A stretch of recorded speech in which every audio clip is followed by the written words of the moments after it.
Olha aqui, eu quero agora falar com um jogador que, rapaz do céu, hein? O Carlos Batista falou que ele tinha mudado para o Cairo, estava lá no Egito. Como é que vai, Gleger? Bom dia, Milton, tudo bem? Prazer enorme estar falando contigo. Mas essa história do Batista aí, eu acho que não procede, viu? Esse Batista é um cascateiro. Você virou ex-goleiro Gleger do Guarani, Corinthians também, né? Corinthians também. Corinthians, Portuguesa. Então, na luzinha aí foi a minha melhor passagem aí em São Paulo, né, Milton?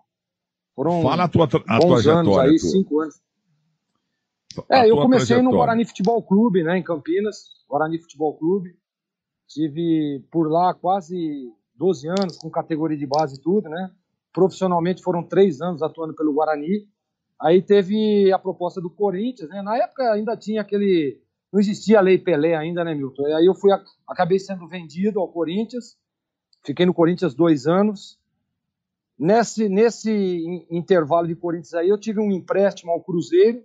Passei 6 meses lá na Toca da Raposa com o Cruzeiro.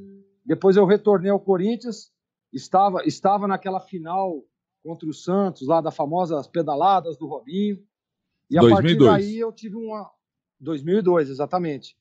Aí eu tive uma proposta da Portuguesa, e como eu não vinha atuando como titular, essa proposta da Portuguesa aí me encantou, né? Para estar em atividade, jogando como titular, né?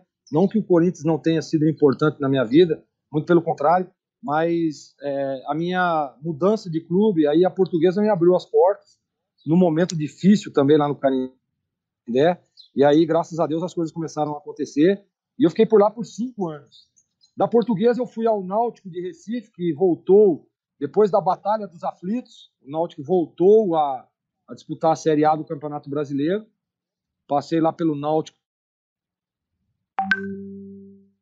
Proposta do meu grande amigo, aliás, eu queria deixar um grande abraço para ele, o Marcelo Veiga, o treinador, me chamando para fazer parte do elenco do Bragantino, onde nós estava na Série C, e como minha filha tinha nascido naquele ano, e a logística para mim estava muito ruim, né? Aí eu preferi vir ao Bragantino, como todo mundo sabe, sou natural de Americana, ficar um pouco mais perto de casa. E aí nós acabamos sendo campeões brasileiros daquele ano, com o Bragantino, na Série C. Conseguimos o acesso, o título. Do Bragantino, aí eu permaneci no Brasileiro, disputei o Campeonato Paulista, e aí recebi um convite do Vitória da Bahia. Fui ao Vitória da Bahia, 2 anos lá, bicampeão baiano. Foi muito legal lá também, lá na Bahia, Salvador, uma cidade maravilhosa. E do Vitória, eu já estava ali, já comecei com alguns problemas físicos e tal. No ano seguinte, eu recebi um convite do América Mineiro. Participei daquele acesso do América Mineiro em 2010, se eu não me engano, 2010, 2011, agora não me recordo. Fui ao América Mineiro, conseguimos o acesso. Aí o Marcelo Veiga novamente me ligou. Gleg, vem aqui, eu estou precisando de um goleiro, tal. A gente está um goleiro, precisa de um cara aqui para ter uma referência. Voltei ao Bragantino novamente, mas aí, Milton, aí a idade começou a chegar e a gente sabe que goleiro é complicado, né? Muitos problemas físicos. E eu participando do elenco do Bragantino, muito no DM, não conseguia manter o mesmo nível, né? Aí o Marcelo Veiga me chamou e falou: Gleg, é o seguinte, estou precisando de um cara aí para ser um auxiliar, tal. O que você acha de já aposentar? Aí você já tem a transição. E eu acabei aceitando, Milton. Eu achei que era o momento, né? Falei, pô, tô pensando em parar daqui 1 ou 2 anos, já recebe o convite agora, será que daqui 2 anos eu vou ter o mesmo convite? Então eu acabei aceitando, virei, aí eu, de jogador, acabei virando membro. Aquele jogo eu era treinador de goleiro, nós fomos jogar lá em Criciúma. Só que eu era atleta, eu estava inscrito, eu era como se fosse um terceiro goleiro do Bragantino, treinador de goleiro, mas terceiro goleiro registrado, né, na CBF. E aí um dos goleiros machucou e eu acabei ficando no banco. Depois teve um outro jogo também que machucou os 2 goleiros, aí tinha a possibilidade de eu até atuar, mesmo como treinador de goleiro, no jogo contra o Duque de Caxias, em Bragança Paulista. Mas aí o goleiro que estava machucado acabou se recuperando, eu fiquei no banco também. Então naquele ano, mesmo sendo treinador de goleiro, acabei ficando 3 jogos no banco, e com possibilidade até de atuar como titular. Foi uma história bem legal.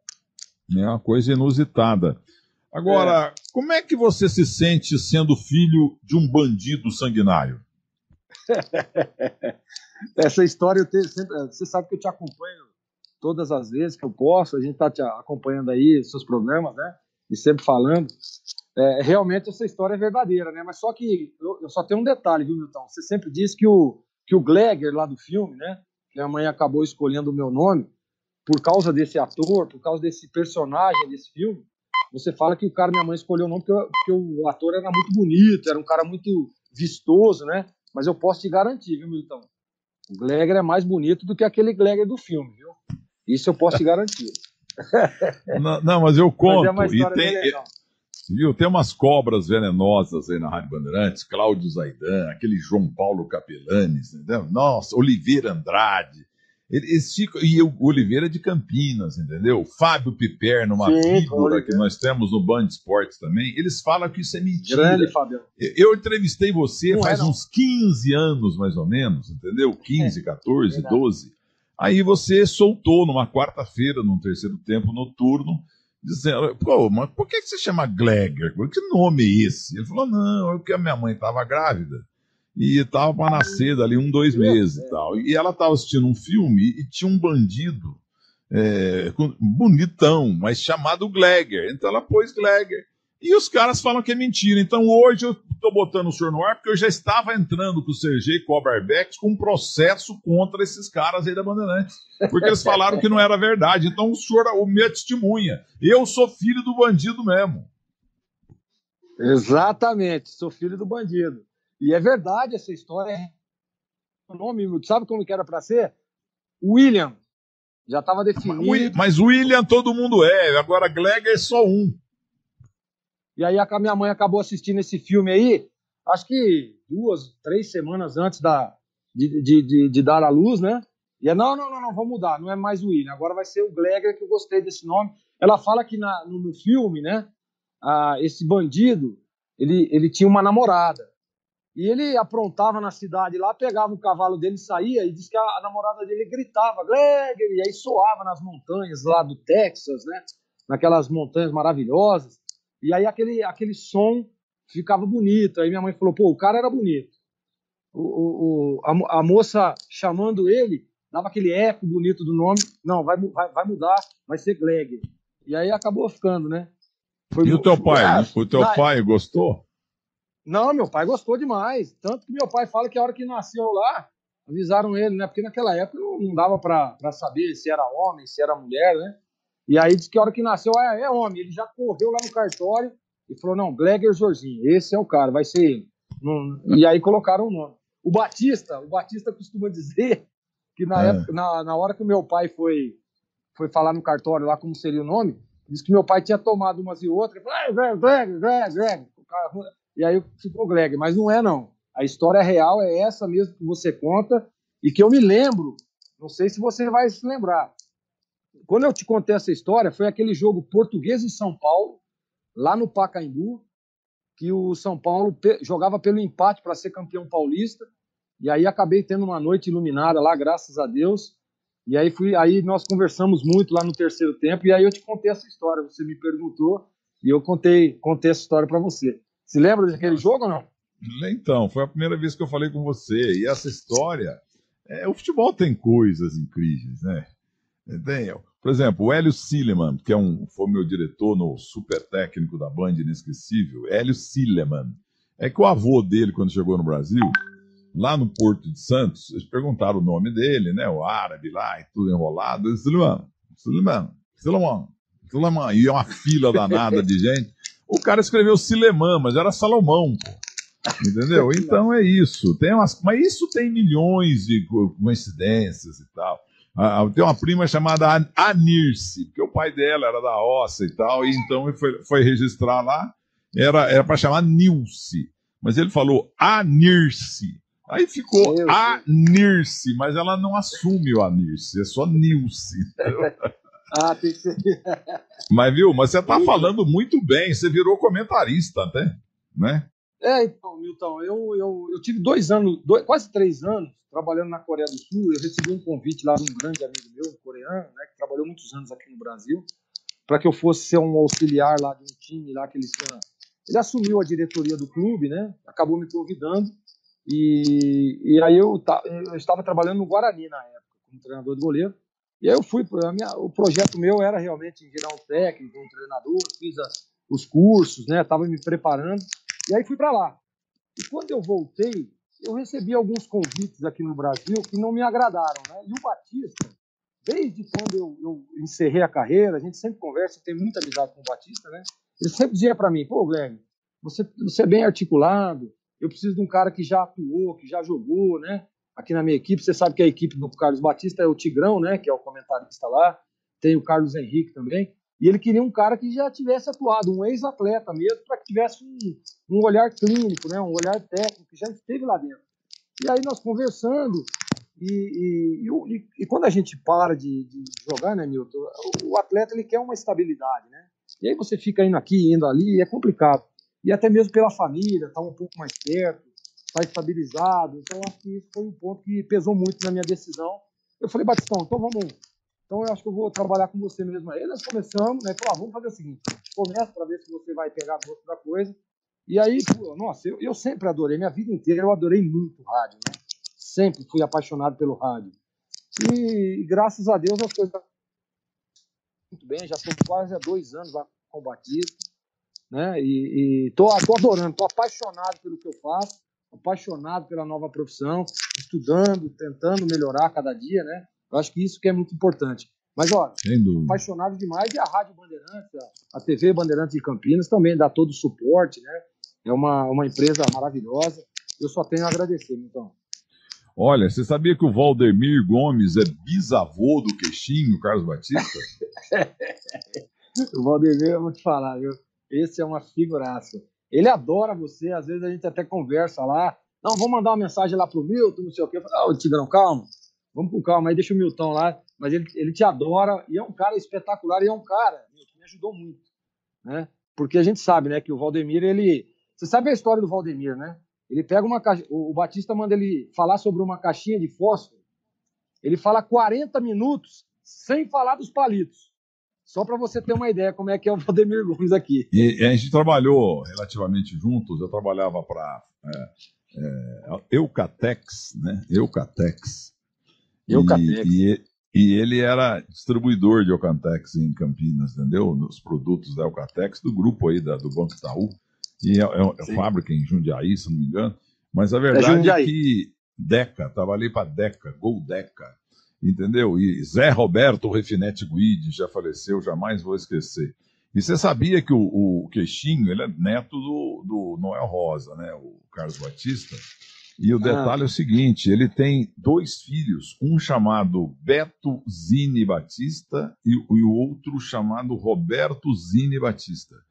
Porque ele tem gratidão ao Beto Zini, porque ele não tinha onde morar quando chegou em Campinas, e o Beto Zini emprestou um flat para ele. Então os filhos dele têm o nome Zini no meio. Aliás, todo mundo diz em Campinas que eu também tenho, né? Que o Beto Zini realmente foi um pai para mim no Guarani. Só uma gratidão eterna para ele, que sem dúvida nenhuma me ajudou muito na minha carreira. Foi um cara, ele conta inclusive a história, quando eu fui lançado no Guarani, né? A primeira partida minha, o Guarani faltavam 4 jogos no Campeonato Brasileiro de 1997. E o Guarani não podia empatar nenhuma das 4. Empatar ou perder já seria rebaixado.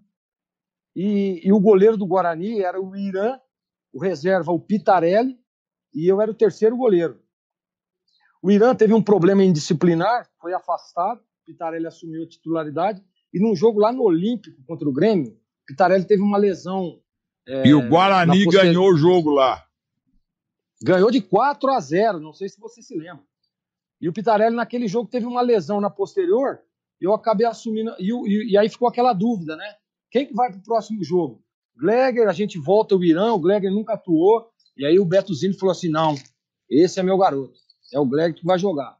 E aí me lançaram, o Vadão era o treinador, grande Vadão, né? Quanta saudade do Vadão, um cara espetacular, um pai para mim também. E Vadão, Beto Zini bancou, Vadão bancou, me lançaram no jogo, e aí era um jogo em Araras contra o União São João de Araras, E o último jogo era contra o Vasco no Brinco de Ouro. O Vasco, inclusive, um timaço, né? Aquele time do Vasco, Evair, Juninho Pernambucano, Ramon Menezes, Carlos Germano, timaço. E nós conseguimos vencer o Vasco lá no Brinco de Ouro por 3-2 e acabamos escapando do rebaixamento. E a partir daí eu assumi a titularidade do Guarani e graças a Deus deu tudo certo. Mas o Beto, ele foi o cara que me bancou sempre. Uma gratidão eterna ao seu Beto Zini. Tem ali o Gleger também, os filhos do Gleger também tem aquele Zini também lá no sobrenome, viu, Milton? Tá, olha aqui, deixa eu te contar uma história sobre isso aí. Quando foi lançada a camisa do Guarani, camisa Lupo, eu trabalhava para Lupo e fui lá com os diretores da empresa de Araraquara, na Catedral do Chopp, em Campinas. E ali próximo do Guarani. Isso, o Carlos Batista estava lá, e o Neto, o zagueiro que milagrosamente escapou da queda do avião da Chapecoense, agora encerrou a carreira, ele que estava exibindo a nova camisa Lupo Guarani, né? E ali, chope pra lá, chope pra cá, o Batista me contou uma história que foi... tá dizendo que a Ponte Preta vai cair, entendeu? Então é o seguinte, aí ele me contou uma história tão incrível e tão inacreditável, Batista, ali em meio de muito chope. Olha que eu não gosto de chope, não, o negócio é vinho. Cala a boca aí, Galo. Você tá só em primeiro lugar no Campeonato Brasileiro, não precisa ficar atrapalhando a entrevista dos outros, não.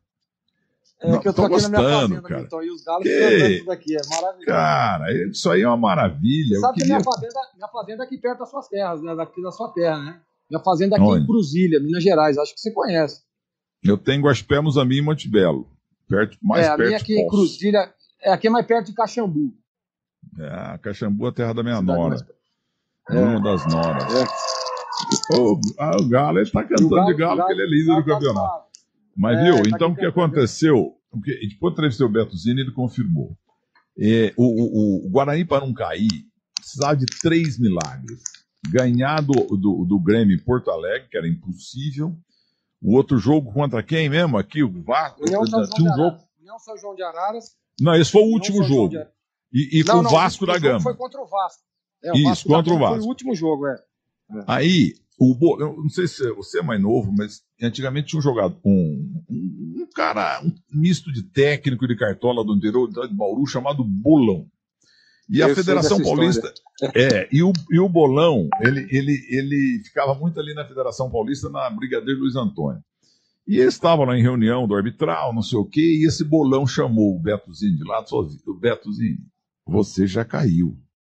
Única solução é falar com o Bolão. Não. Um outro cara indicou, falou, olha, você tem que falar com o Bolão. Bolão salva você ainda. Não tem jeito, Vasco e Grêmio, da Araras até a gente ganha, mas não pode. Não, mas você tem que falar com o Bolão. Aí o Beto dizendo, mas pera, o Bolão morreu. O cara falou, não tem problema. Você tem que falar com o Bolão. Aí ficou combinado. O Beto Zini mandou um motorista dele até no cemitério em Bauru do Bolão, entendeu? Foi lá e conversando com ele e tal, lá no cemitério, por telefone, conversando com o Beto Zini, estou aqui no túmulo do Bolão. Então põe o celular... Como é que chama? Pisato. Como é que chama o motor? Então, o Pisato. Bota o celular na cruz aí, na cruz da sepultura. Põe aí, entendeu? E o que eu faço? Vai embora, deixa eles conversar. Quem? Eu no celular com o Bolão que tá morto. Vai escutando. Não é isso? Aí depois conversaram. Aí o Pisato deu o celular de novo pro Betozinho e falou, pode encher o tanque, não precisa pedir nota, nada, vem logo pra cá. Então, o que o Bolão falou pro Betozinho é o seguinte, vocês têm que ir lá no Eurico Miranda, porque o Eurico Miranda é deputado federal, sabe como é que é, e o Betozinho foi em Brasília e conversou com o Eurico Miranda, e o Eurico ligou pro Antônio Lopes, Antônio Lopes, tô sabendo que o Edmundo tá machucado, que o Romário quebrou o pé, tirou o time inteiro do Vasco, e o Guarani ganhou do Vasco. Agora, lá em Porto Alegre, foi um milagre também, mas foi coisa do túmulo, porque, ganhar de 4-0 do Grêmio lá, Aí faltou o último jogo, que era o mais fácil contra o União de Araras. O jogo tava duro, acabando, o Guarani caindo, um baixinho fez o do Guarani. O cara mais baixinho fez um gol de cabeça no fim. Foi coisa do bolão, Edinho viu? Goiano. Edinho Goiano. Então, não foi mesmo coisa do bolão lá no túmulo? Foi. Ah, sem dúvida, exatamente. Aquilo lá era impossível, né? O Guarani escapar daquele rebaixamento. E aí, esse jogo contra o União de Araras, 47 do segundo tempo, o Edinho Goiano era aquele volante que ficava ali na recomposição, né? Um escanteio. E aí o Vadão pegou e falou: Edinho, vai pra área, já acabou o jogo, vai pra área. E o Edinho pegou e foi. E quem bateu a falta foi Giancarlo. Era uma falta lateral, não era um escanteio. Quem bateu a falta foi o Giancarlo, que jogou pelo Palmeiras, Cruzeiro. Bateu a falta, Edinho Goiano foi lá, 1,64 m, meteu a cabeça, fez o gol. E nós conseguimos vencer e escapar. Então, essas histórias do futebol, eu queria que você confirmasse. O Beto Zini mandou o Pivato lá no túmulo do bolão, botou o celular na cruz do túmulo, e o Beto Zini conversou com o bolão enterrado lá, e o bolão deu as coordenadas para ganhar do Vasco, ganhar no Grêmio e ganhar também do União de Araras. É verdade, né? É verdade. Confirmado isso aí. Aliás, o Batista conta isso aos quatro ventos, né? Ele fala para todo mundo essa história e o Beto Zini contou para ele. E a história é real, realmente. O Pisato foi lá, deixa o celular aí, sai daí, vai embora. Depois eu chamo você. Aí deixou agora lá e o Beto Zini conversou com ele. É verdade que um dia você deu um tiro na coxa do Beto Zini? Hein? Não, eu não sei a história, mas não foi eu. Isso eu sei. Até que deram, né? Isso aí foi verdade. O Marcelo Meira, como é que chama? O Marcelo Meira foi meu diretor na Bandeirantes. Como é que chamava o técnico que você estava falando mal dele aí? Marcelo Veiga. Marcelo Veiga jogou no meu Santos. Marcelo Veiga. Ô Veiga, ele tá metendo o pau em você, que você só fazia assim ali do lado. Desce, sobe, desce, sobe, desce, sobe. Que você era o técnico assessorista. Boa tarde. Milton, de jeito nenhum, só subir, nada de descer, pai. Que isso? Prazer falar contigo, Gleger, meu parceiro. Então, tá aliás, falando onde? Você sabe que o Gleger só foi campeão comigo, né? Olha lá, quem? Então, olha lá, agora vai começar, Milton, tá vendo? Que é, o Meira? Você sabe que o Gleger só foi campeão comigo, né? É mesmo? Escuta, Milton, essa história da transição que eu contei aí agora há pouco, né? Que o Marcelo é um grande amigo, meu irmão no futebol, um cara espetacular, um baita de um treinador. E eu queria que ele contasse a história da transição. Que ele me falou, lembra que eu contei a história agora, né? Que olha, vem pra cá e tal. Aí o Gleger chegou aí. Conta aí, Marcelo, pro Milton a história da transição do Gleger atleta pro Gleger comissão técnica. Milton, nós tínhamos sido campeão brasileiro 2017. Eu levei o Gleger pra jogar, né? E aí acabou sendo campeão. Meu time foi o menos vazado do campeonato, porque eu montei uma zaga pra não deixar chutar no gol, porque eu conheci o goleiro, né? E aí ele conseguiu o título brasileiro, chegou no ano seguinte, aí teve a renovação. O Gleger falou assim: pô, mas agora nós estamos na Série B e Série A do Paulista, né? Então dá pra fazer um contratinho melhor e tal. Conversa aí com o Marquinho, né? E aí eu falei pro Gleger, conversa, Marquinho, o Gleger tá querendo jogar. Aí ele falou: mas eu tô precisando de um treinador de goleiro. Eu falei: Gleger, pode vir, que tá tudo certo, né? Marquinho aprovou, mas o Marquinho tava sabendo que era como treinador de goleiro, né? Aí o Gleger chegou de chuteira, luva e tudo. Eu falei pra ele: fera, o negócio é o seguinte, ó. Eu tô precisando de um treinador de goleiro, você é um cara experiente, preciso de um auxiliar do meu lado, um cara que, pô, tem a vivência. Aí ele falou: pô, mas não é pra jogar, não? Eu falei: não, é pra ficar como treinador de goleiro. Aí ele falou assim: pô, mas eu não tô preparado. Se falar com a minha mulher, eu falei: ó, você tem 5 minutos, senão já vem outro. Parei com a carreira dele, Milton. Você tá falando de onde, Veiga? Eu tô em Atibaia agora, tô saindo do treino, Milton. Qual que é o teu time que eu não sei até hoje? Qual é o teu time hoje? Eu tô no São Bernardo. Futebol Clube. Opa. Nós disputamos essa Série A2 agora. Infelizmente a gente, no segundo mata-mata, acabou ficando de fora pro São Bento, né? Mas a gente tá reiniciando o trabalho aqui, dando sequência na pegada aqui. Então a Ô gente Marcelo tá Veiga, remontando ô Marcelo Veiga, você sabia que o Glegg é filho de um bandido sanguinário? Não, não. Conta Essa é pra ele. nova.